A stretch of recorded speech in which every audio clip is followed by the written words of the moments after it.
I'm like, that's exactly what I need you to be looking at. It was a humbling experience this weekend. I found myself at the end of the day just being like, that was a team that is buying into what we're selling.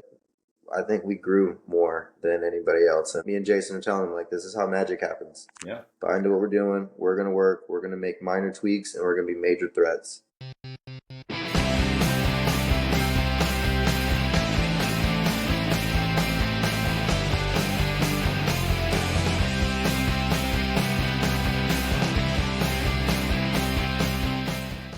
It was a really, really good weekend for Niceville wrestling on both our sides. Both of our teams had to go separate directions, but we came back that night on Saturday with, so positive about the future of the direction of both of our teams. But before we get into it, let's mention a couple of our sponsors that make all of this possible before we get into this recap. Man, you want to talk about them? Yeah. Well, let me pull the FHSA hat off and put the Slick Lips sponsorship hat on, like Talladega Nights. I'm on the stage. Slick Lips is from the Jarvis family, who we truly appreciate, who've been a part of Niceville High School Eagles Wrestling Club sponsorships and donations, as well as Niceville Wrestling Academy, and their continued dedicated support financially and with their time, and they help with a lot of admin and fundraisers. It's just greatly appreciated. And if anyone can get out there, go eat at Slick Lips and enjoy some good food. Let me do the NASCAR switch. Now we're up with Hip Construction. It's another good remodeling company that's here local in Niceville. They do help out a lot of school administrators, first responders, and military in the area. I know they do give a discount, but that's up to them. You just reach out to them, and Hip Construction is a huge proponent in this program, and Coach Hip actually helps us train these young wrestlers not only on the mat, but then for construction jobs over the summer to help them with life skills of using tools, learning project management, as well as more of the financial side of things of what it takes to run a business. A huge shout out goes to Hip Construction and everything they continue to do for Niceville Eagle Wrestling. Dude, tell me about that championship performance y'all put in over at the Buccaneer Classic. I was so happy. We were keeping up with it. Yeah, so it was super exciting. While the boys were at Border Wars, the girls were with us, and I had to pull out the little clipboard because I'm old and I can't remember everything. It was a huge accomplishment on behalf of the girls. North Bay Haven girls team were the district champions last year, and they were the championship team of this tournament last year that they host. And through just hard work, determination, being a coachable athlete, and just trying to be better, the Niceville Lady Eagles wrestling team pulled off first place trophy. We also had Gianna Muscarella at 120 take home the first place medal. Callista Crumnow at 155 took home a first place medal, and then Brooke Arbic at 170 brought home a first place medal. And then we had multiple other placers. Stella Bodea, first time ever placing in a wrestling tournament. Big kudos to her. Sarah McGowan, same as well. Both had not won a wrestling match, worked hard for 2 weeks, and came out and both received their first win at this tournament and a second win, and some of them even a third win. Another placer we had was Maura Penberthy and Cherry Lewis and Viana Hartel. So everyone did super awesome this weekend, and that's just kind of what we're working for at Niceville. We kind of got our butts whooped by Gulf Breeze a couple weeks ago, so shout out to Coach Bird and Gulf Breeze for doing an excellent job, and that kind of really set the mindset. And I know Coach Jordan, you'll talk about it after the girls. It really changed how these kids wanted to train and move forward. So Coach Bird, thanks for bringing over an excellent program and putting the right mindset in our kids and what they need to do to be accomplished and run for a district championship. So big thanks out to Gulf Breeze. And just to let you know, his few girls over there had quite a few takedowns on us, and we didn't have but one girl able to take down one of theirs. Well, that flipped the script when we went to North Bay Haven. All we did was work on sprawls and takedowns and setups, and our entire girls team got taken down less through multiple matches in a tournament than they did by one dual meet from the Gulf Breeze girls. So that's what I know, Coach Jordan, you look at and I look at as progress, and it really helps a coach move towards a major goal when kids listen, they're coachable, and are accountability for their own efforts. So it was a big step this weekend. Dude, I'm telling you, it's like they're buying in. I love it. Like, we'll talk. I'm about to talk on the boys' side, and if I start ranting, forgive me. But I have been on a lot of great teams, and I've been a part of a lot of great programs, but I have never seen an entire team from top to bottom listen and work on the things that we literally just worked on the day before and give maximum effort. I don't know if you saw pictures of some of our boys' faces, man, but they were beat up.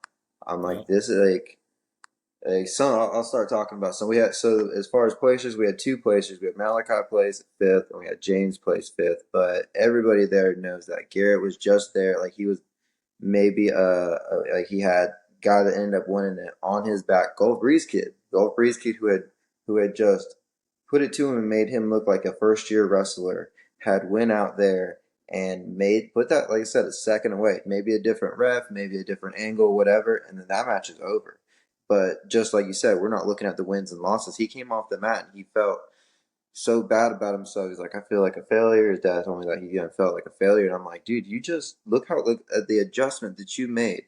Look at the adjustment that you had made in one day, and a couple adjustments that we made, and you had just completely turned that around.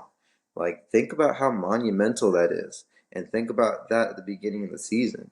And then a couple of things, like I guess there was a couple rough cross faces that were in that match, and you and I know Garrett last year that would have been it. He would have tried to swing, and then we would have been more dealing with like maybe he's not getting the rest of this year but he took it and then kept wrestling hard. I'm like, that's what I need, dude. Colin had to wrestle Stifler from Enterprise. You and I know both phenomenal wrestler. A lot of kids go out there wrestle, and it's like, all right, we're just waiting to get beat.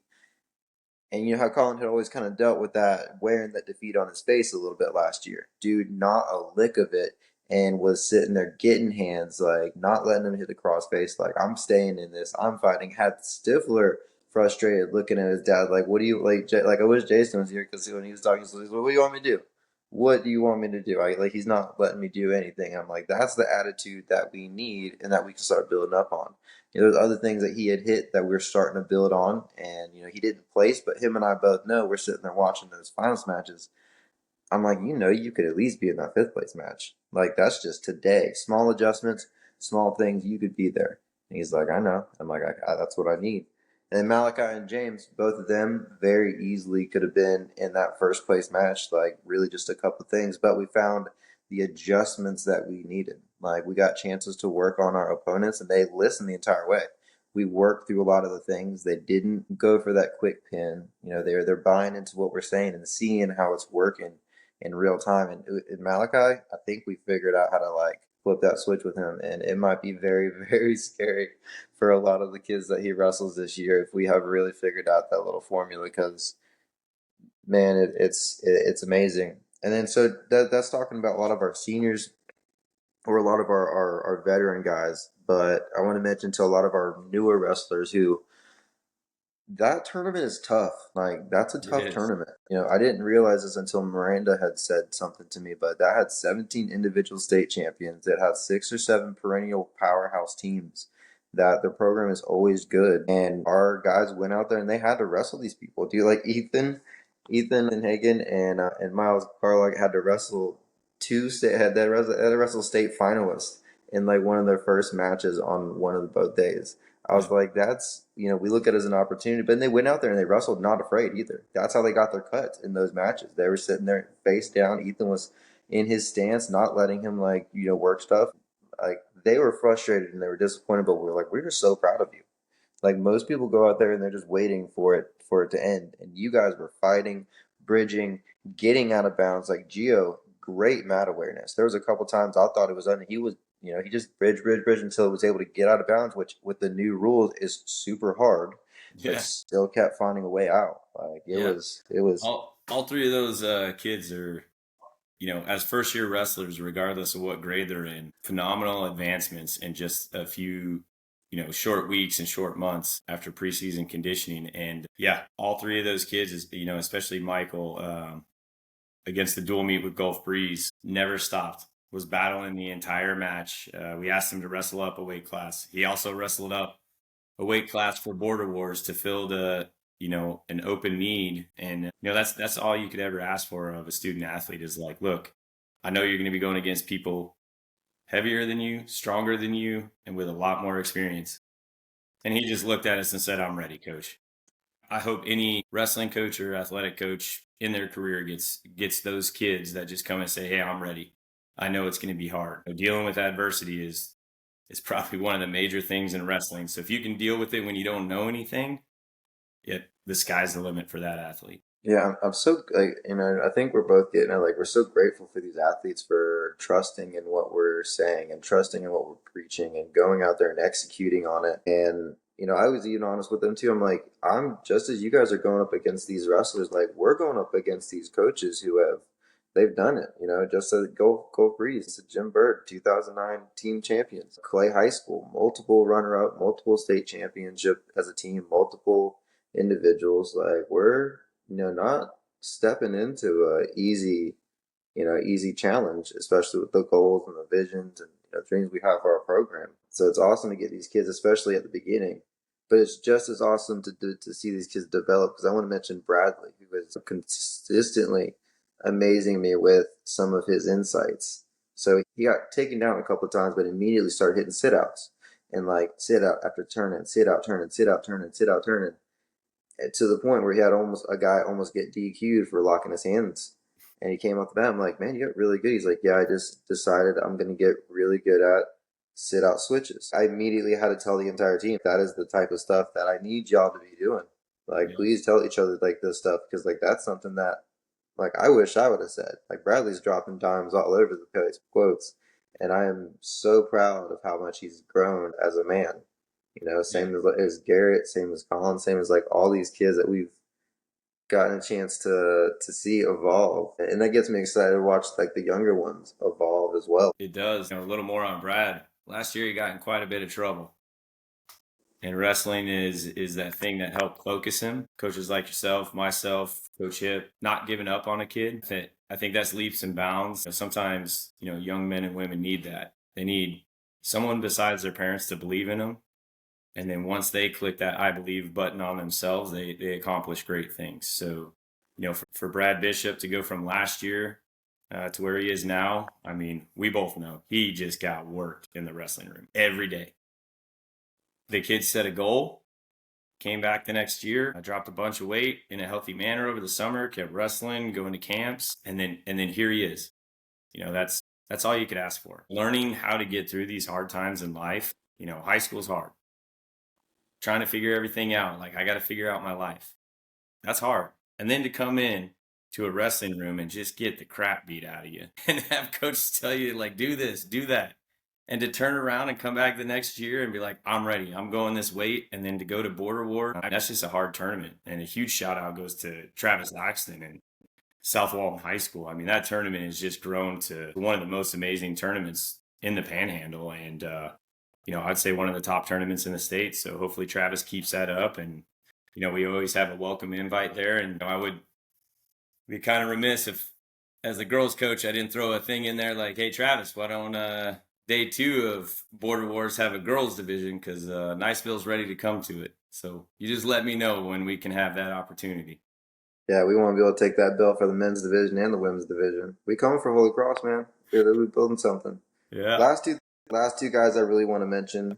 I want to mention Kaizea, who he wrestled really well on day 1 and got an injury to the ribs that it made sense. We're like, hey, we're gonna in the day 1 we're gonna assess it. Let us know in the morning. And he said, it's really hurt.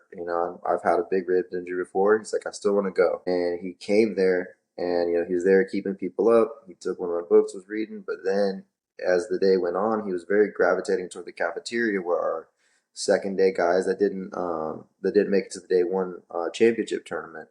And me and Jason wanted to make sure that we didn't want them to be alone, just because they were in that one. Like we wanted to be in their corner, coaching them all the way that they were.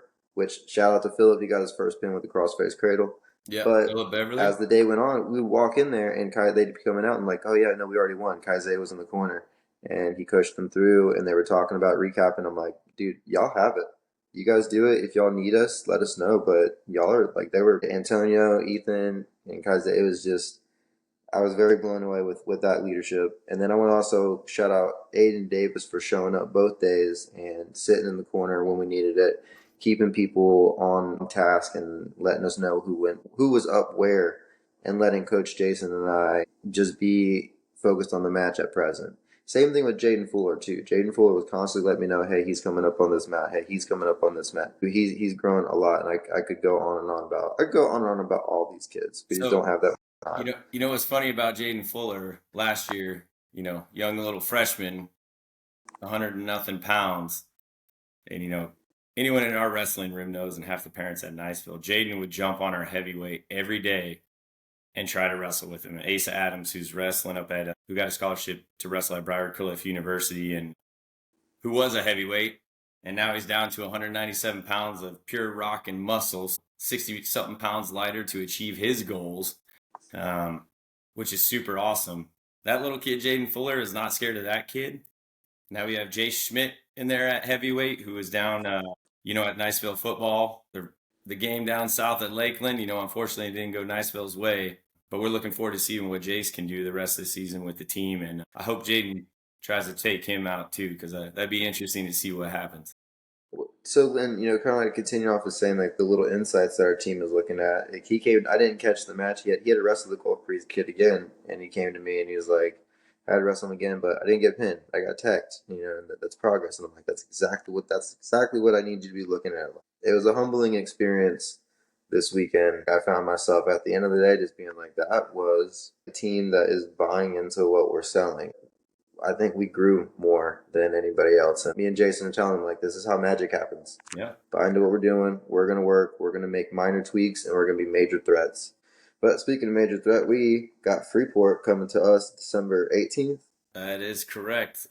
Freeport, the boys varsity, boys JV, and girls varsity will be out here 18 December. Wrestling should kick off at 5:30 in the Niceville High School gym, so everyone come on out. We have some local sponsors that bring out food and barbecue and stuff like that. And so you get to taste a little bit of Niceville as well as see what goes on at the school. And if you have younger kids, bring them out as well. There is a cheaper kids admission, but then they can see what it's like to wrestle at that level, which is what we did against Gulf Breeze. So Niceville Wrestling Academy could bring out their little kids. And just seeing those little kids look at what they could be down the road. One of my favorite things is like, what do you think it's like? How do you like wrestling in a big high school gym? And they're just like, it's so loud. Like everyone's screaming for you. And that's all you expect from a little kid, an answer like that. And just to think back, and I'm sure you had the same when you were little, there's nothing like when a crowd goes nuts for you. I mean, nothing really matches that because not many people get to really have that fortunate thing happen in their life where they have a whole crowd cheering for them. So we're really looking forward to Freeport. I know some of the girls came to Connor Beebe's camps over the summers at Niceville Wrestling Academy from Freeport. One is Allie. We saw her out at North Bay Haven. She's a good little wrestler, and now we're not at the academy, so I wish her the best against Niceville. But there's some matches I'm really looking forward to. Yeah, where are the girls at this weekend? They're at Blackwell as well. No, so the boys will be at the Blackwell Yeah, Invitational we'll be out at in Gulf Blackwell. Breeze. Ryan Blackwell, great American. I can't say that enough. If you don't know about him, learn about Ryan Blackwell. Google him and what he did for other people. He's a servant leader, and he truly understands putting someone else's life before yours. And then he's really building kids through a well-trained program. So we can't wait to wrestle at Ryan's tournament. For the boys, girls and JV will be there later, but for the girls, we're really focused on the massive tournament, Queen of the South, up in Enterprise, Alabama, this weekend. So I'm so jealous that you guys are going there. Like we are excited to go with the boys and go back into battle against some like really really great competition. But that Queen of the South tournament is so I love it. I love and it's very good. I mean I'm not but like the girls deserve it. Like I am so glad that has gotten something where the girls like look for because that's all they talk about. Like I think even more than like the state tournament or like they're like I'm ready for Queen of the South. I want to be on that stage. I want to get that crown. That's the type of excitement you need in a tournament. Enterprise High School and Willie and them do a amazing job with that. If no one's ever been, I highly recommend you go and watch this. They do the finals in their auditorium, their school auditorium. The lights are off. The girls get their walkout song and their bios coming down the side and just get really hyped up before they do, wrestle their championship match. And a lot of respect goes out to every girls team that goes and every girl wrestler that doesn't make it to the championships. Almost every year, everybody stays just to watch them. And that intrinsic motivation, Enterprise High School has done a very good job with how they run their tournament. The intrinsic motivation that comes from our girl wrestlers, from seeing that walkout to a championship match on the stage. Last year, they're like, I want to work harder. I want to be on that stage. So thank you to Enterprise, because you pushed a lot of our girls to go to more than one wrestling camp this summer. Wrestle freestyle, wrestle Greco, continue on this year, and all they could talk about is when is Queen of the South. So we're super stoked on that opportunity. Maybe this is the first year Niceville brings home a gold medal in the championship match. Or yeah, that's right, the crown. I'm sorry, thanks for correcting me. The only Niceville girl to ever even do the walkout is Bella Wall, and that was a couple years ago. Unfortunately, it was a hard match, and she lost that one. So this year, I'm really looking forward to see who's going to be the first Niceville Lady Eagle to bring home that crown. Well, maybe we'll talk on a Sunday and see how it all went.